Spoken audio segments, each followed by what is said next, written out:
Hello and welcome to Levant TV Headlines. The Islamic State group has shot down a warplane from the US-led coalition over northern Syria, activists said, with the jihadists claiming to have captured a Jordanian pilot.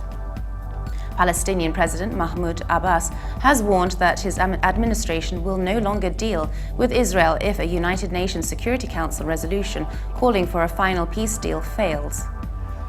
Israel launched an airstrike and tank fire in southern Gaza and killed a Hamas militant after an attack on a border patrol.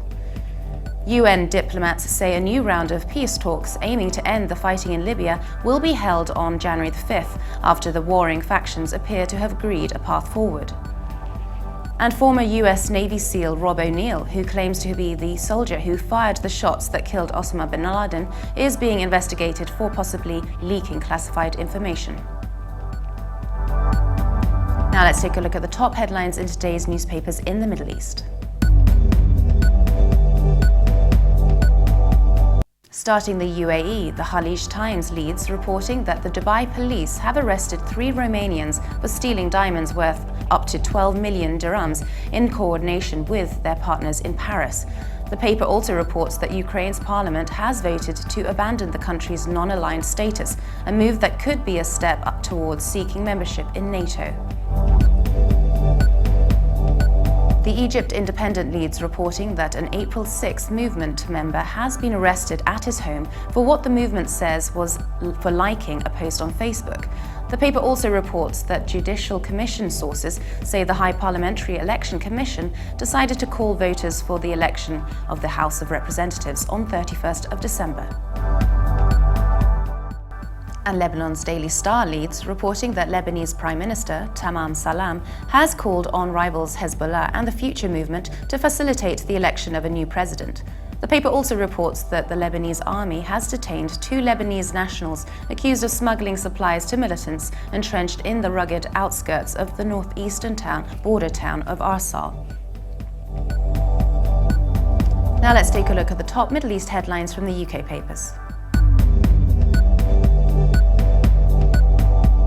The Telegraph leads its Middle East news, reporting that a 74-year-old German author who gained unprecedented access to Islamic State militants in Iraq has described the terror group as having the power of a nuclear bomb or tsunami. Jürgen Todenhofer travelled to Mosul, the largest ISIS-controlled city in Iraq, and described seeing firsthand how the town is controlled by the militants. The Independent leads its Middle East news, reporting that ISIS fighters have shot down a Jordanian warplane over Syria, believed to be from the US-led coalition, and captured one of its pilots. The Britain-based Syrian Observatory for Human Rights said the aircraft was shot down yesterday near the northern city of Raqqa, ISIS's biggest stronghold in Syria. The Guardian reports that a prominent Egyptian satirist and his production company have been fined £8.4 million over a dispute with a television channel which suspended his show after it lampooned military leaders. The Cairo Regional Center for International Commercial Arbitration fined Bassem Youssef and his company, QSoft, 50 million Egyptian pounds, each for CBC's financial and literary losses. Now let's take a look at the top Middle East headlines in international papers. China's Global Times leads, reporting that Israeli police have detained 30 officials after a year-long corruption investigation materialized.